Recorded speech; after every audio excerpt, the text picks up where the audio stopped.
The Royal Enfield Interceptor 650 is a modern classic motorcycle powered by a parallel twin-cylinder engine, backed with an air-oil-cooled parallel twin configuration, that can be purchased from £6,399 depending on the color pathway and accessories you choose.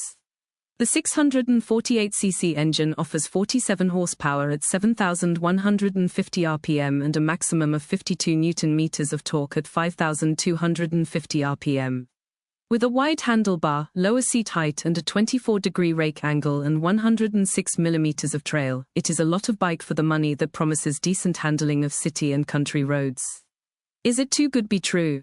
Royal Enfield as a brand seems to be having a resurgence and their popularity is noticeable. Well known for their affordable bikes and value for money, they are enticing new riders and older returning riders for a more leisurely ride whilst becoming a top seller in the market. The Interceptor is one of their popular models and I got lucky enough to get my hands on one for a few weeks to test and ride. The version I got, Black Ray, includes an all blacked out engine and exhaust, allowing for a very sleek clean look and beautiful paint design on the tank. The classic stylings is one of the first things that strike you when looking at the bike. Eye-catching, you can see why the aesthetic alongside low price is tempting many riders. First impressions, I have to admit I was a bit underwhelmed.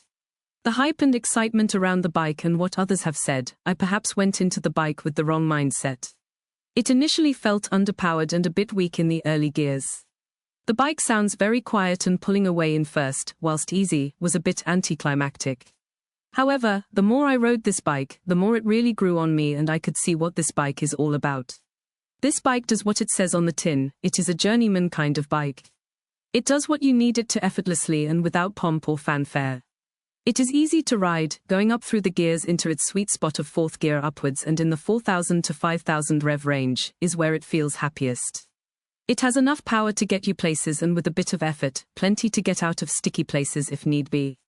It is just that you have to consciously think about it if you want more from it than its chill laid-back power delivery. It is a bike that does it for you but also rewards you if you put more into it. The appeal of this bike is that it is what you want it to be. It is almost a blank slate, albeit a stunning starting point, for customization, and when the price is as low as it is, your options are endless to really make it your own. The bike handles beautifully whether it is in the city or on country roads, though I would recommend a suspension upgrade if your local area is prone to potholes like mine. The bike, whilst heavy to move around when parking or maneuvering around your garage, the weight disappears once you are on the move and it feels nimble. The handlebar position is comfortable, upright and wide enough, albeit someone of my stature, 5'4", I found myself pressed up against the tank comfortably reach the controls and I was on tiptoes seat height-wise, so for me it is a tall bike at 806 mm, 31.7 inches. There were a couple negatives that stood out to me. The footpeg position was something that irked me almost immediately. They sit exactly where my legs default to when coming to a standstill or paddling the bike around, meaning I was dinging my shins on the pegs or my calves as I awkwardly tried to navigate around them. The clutch felt quite heavy, but that could be due to my small hands. With no adjustable lever I was at full reach, and it was a bit hard work. The indicator control felt clicky, cheap, and was one of the only areas I felt I could tell it was a cheaper bike. The front end at times felt twitchy, especially above 70 miles per hour. Don't get me wrong, this bike sits very comfortably at motorway speeds and ate up the miles easily, but anything over 70 miles per hour started to feel a little uneasy on the front. There were also some things that stood out to me. The gearbox is so smooth and light, you barely notice the gears change, and shifting was a joy. The bike on the move handled so easily, the power delivery and the ride was smooth and really makes you take the road on at a leisurely pace and soak it all up. The looks alone of the bike, people would look as I rode by or pause at it when they walked by on the street. I was also pleasantly surprised by how responsive the fuel gauge sensor was, reflecting quickly when I had filled the tank.